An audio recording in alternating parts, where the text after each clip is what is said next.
Good morning, welcome back to Ecocentric. Most of the harvesting is done now, and I put together this little video to tie up the loose ends of what I didn't show you before.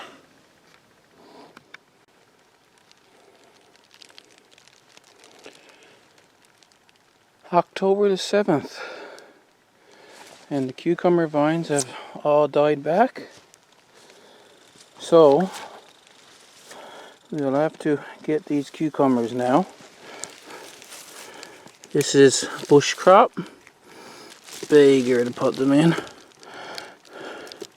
See if I can get this one out through here rather than reach down inside. There's another one over here.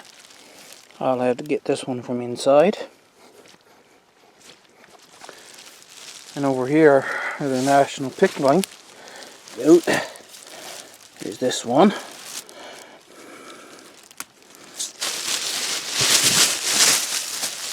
There's one in there that I'm going to have to reach down and get from inside. I don't know what that is down there. I'll pick that up and see. There's another one down there on the ground. And there's another one there. This is the one's outside, of course. Grab that.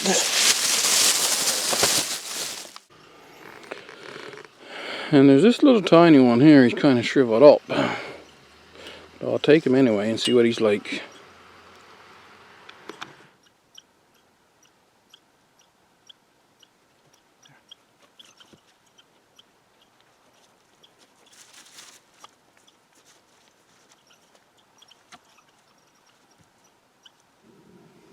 So that's the other three national pickling. 5 in all for today. This was a cucumber. It's actually quite firm, but it's quite ripe. I'm going to bring it in and cut it open and see what is good in it. Might be some good seeds in it. I don't know.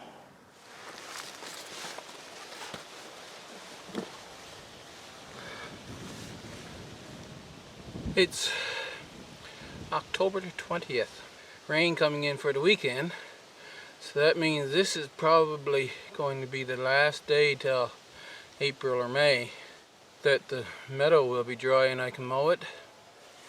I would rather get another couple frosts before pulling the rutabaga.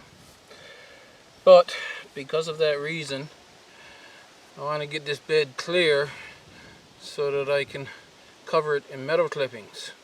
So today is the day to harvest rutabaga.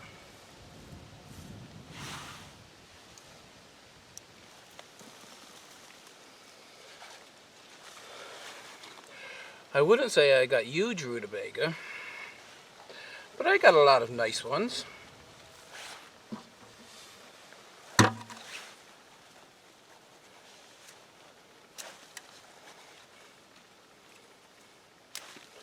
Make sure you start out with a sharp knife, but of course that's going to dull your knife fairly quickly.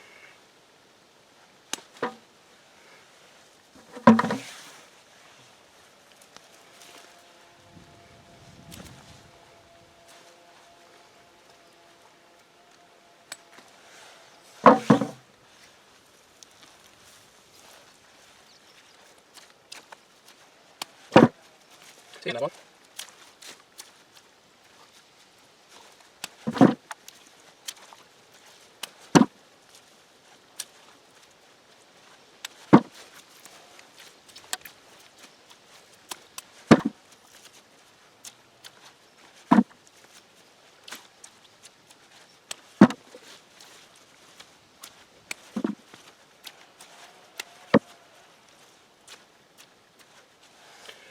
Thing is, when you bring in something like this, so I'm throwing them all in the bucket right now, but I'll sort through them again once I get them in the house, and those little tiny ones, I'll use them up right away. If I have a lot of them, I'll just make some kind of preserve with them, right? something like this is not even worth bringing in.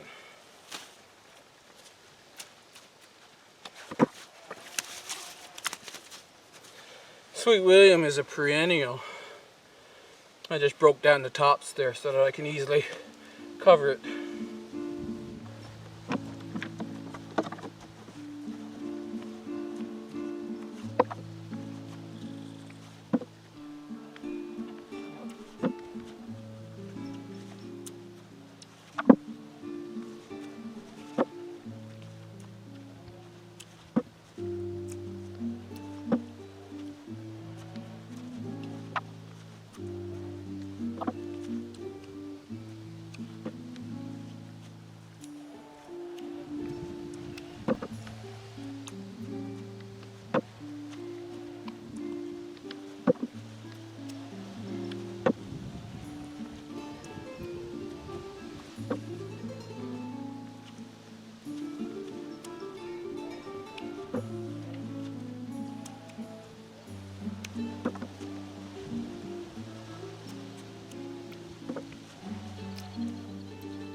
Technically, it's alright to have a almost 5-gallon bucket full of produce out of one bed. But I think with Rutabaga, I should be able to double that. And so, hopefully the goal for next year, I have some ideas that I'm going to change with how I'm setting them, but we shall see. Gotta wait for next year to find that out, eh?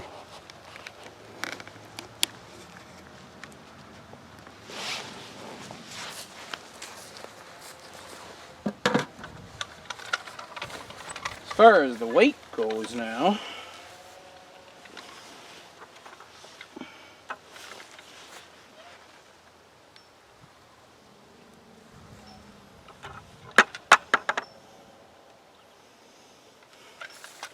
it's 25 pounds.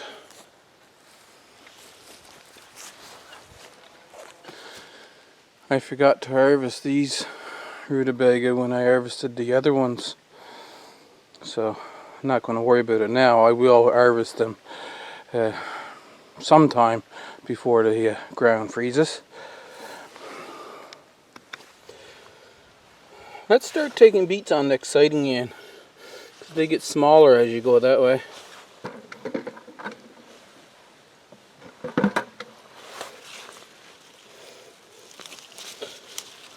Kind of doing the same thing, but with beets,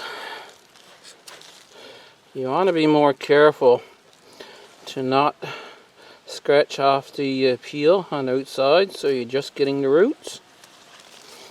And then when you go around this side, you got to leave some of the top on.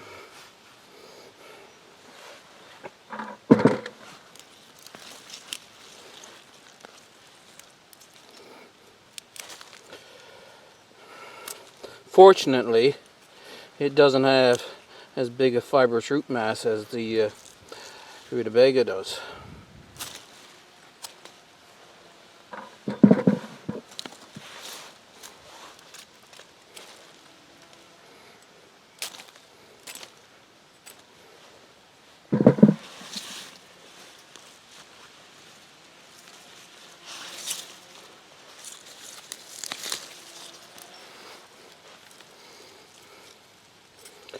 Beets don't have a very thick skin, so it's quite a small beet before you can't get anything out of it when you cook it.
Now see, every one of the ones on this side is small, and the closer you get in around that plant, the smaller they are. I'm blaming it on this. So, well, technically that was a good food plant. I didn't use it, and it is disappointing. I would have liked to have had just a full bed of very nice beets.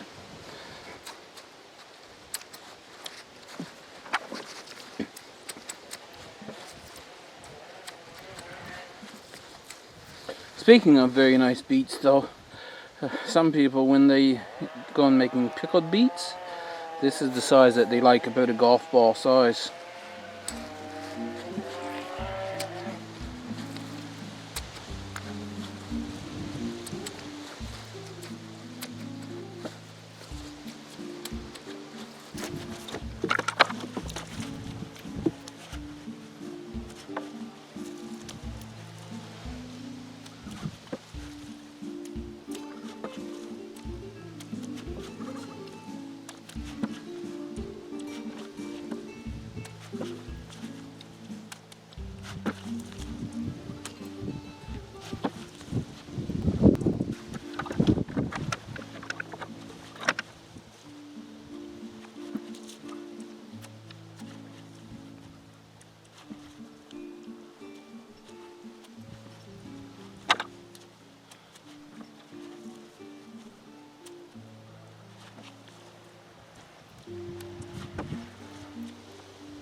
Once again, a 5-gallon bucket full. Not bad for a single bed.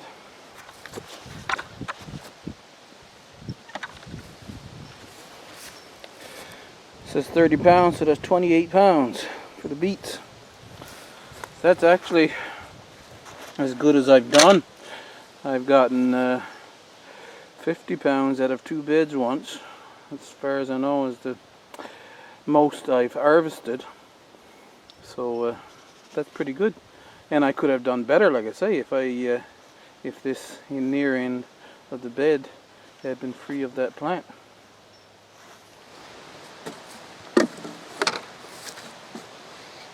Onions, they haven't all folded, but for the most part, those branches are getting, leaves are getting pretty limp now. I think most of the reason why they haven't folded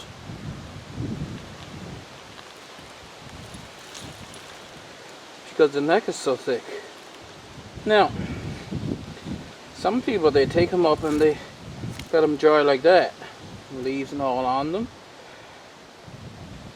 The reason you want to let them dry here, this dry right out and it'll seal off the moisture inside.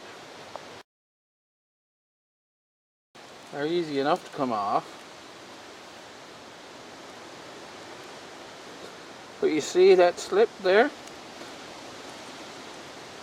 What we're wanting is for that layer to go completely dry, and this to go dry right on in through. So what I'm going to do is just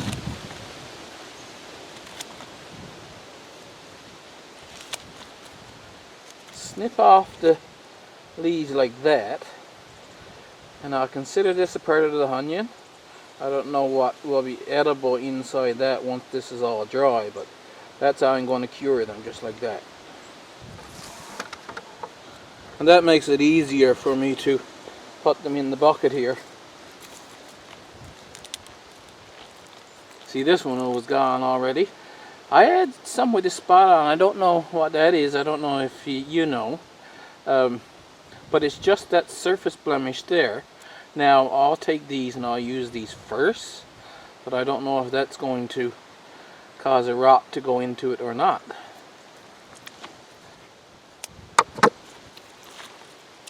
Again, leave the top that's all together on.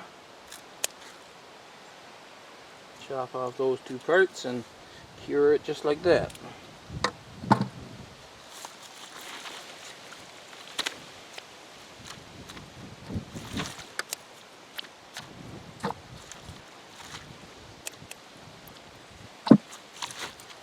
This one didn't bulb up at all. I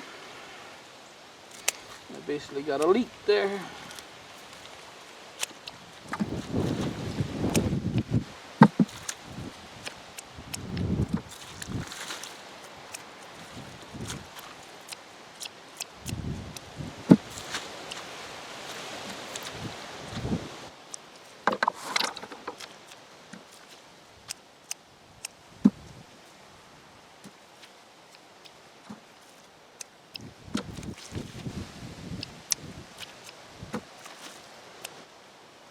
Now, there's an interesting thing.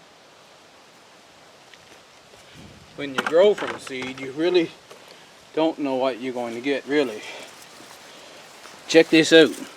So it started to grow, and it split into two. And then this one split into two.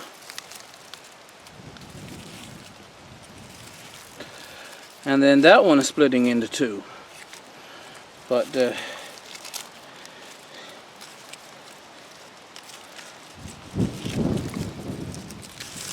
see what we got here.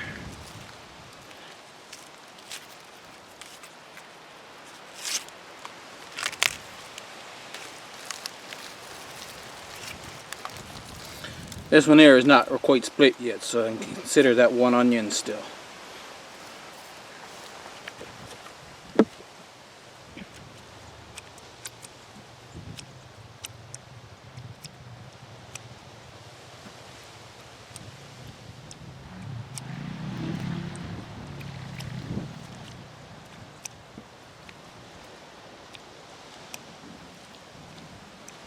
Now, to start on this bed, those that I was just pulling up are the Kelsey that I planted first. I think I have both recorded the date. So I planted those, and it was a month and a half or something later that I planted these. That's in the 200 cell flat in the house. So these are the later planted Kelsey onions.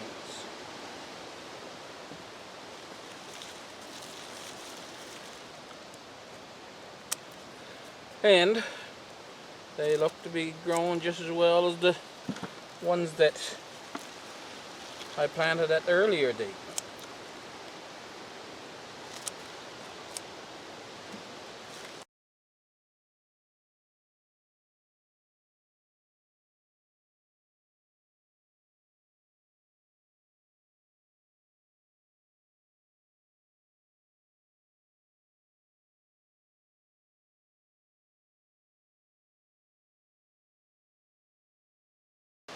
They do have a tendency to do this, though. I have a few that's split into two onions.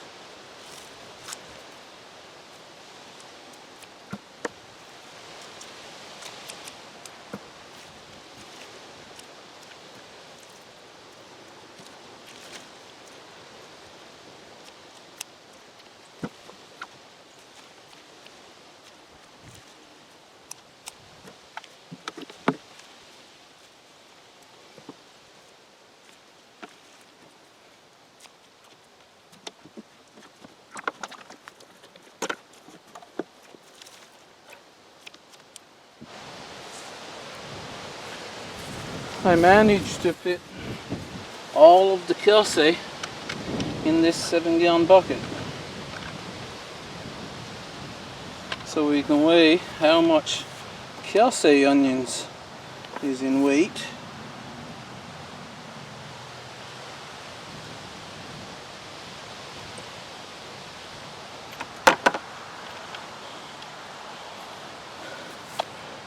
So 38 pounds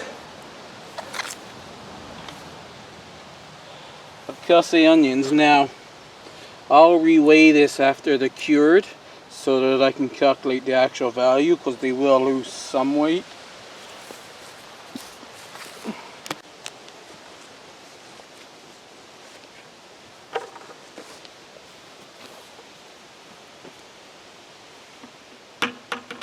I don't think I'm going to get as much out of these. These are the Elsa Craig. and I don't think I'll get as much volume and weight out of this variety. But they do dry up better and feels a little firmer than the Kelsey do.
The red ones I need to put in a separate bucket anyway, because they are more of a storage onion. But this one's not going to store because he's split. And I don't think that's because I just threw him down there. He didn't hit anything hard.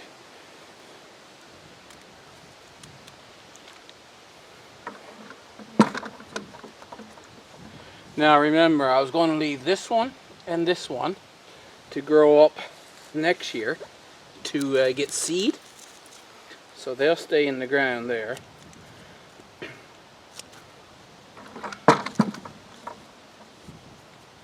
I'll have them covered by mulch, but I don't know if that matters anyway.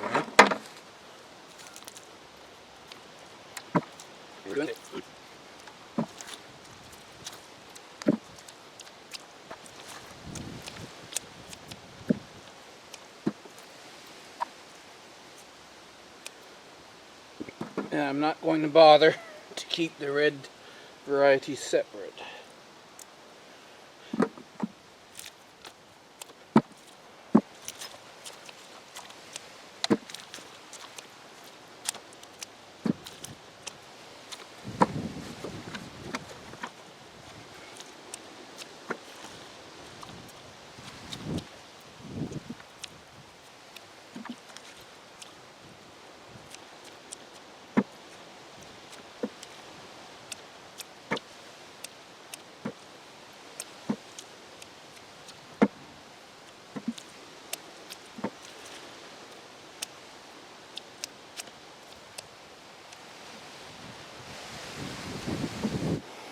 Not a whole lot.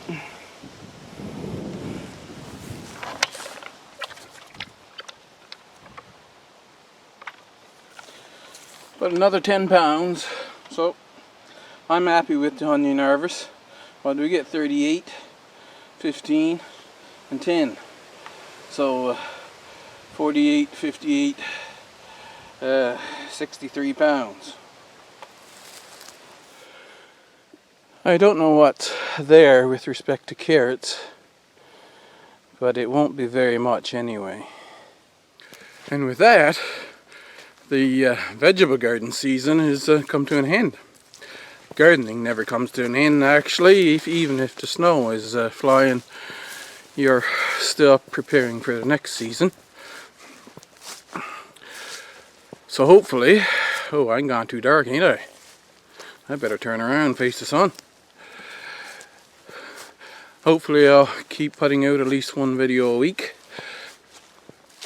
throughout the winter. I've got lots to do here on the homestead. So if you'd like to follow along, then you hit the like button, hit subscribe, and I'll see you in the next video.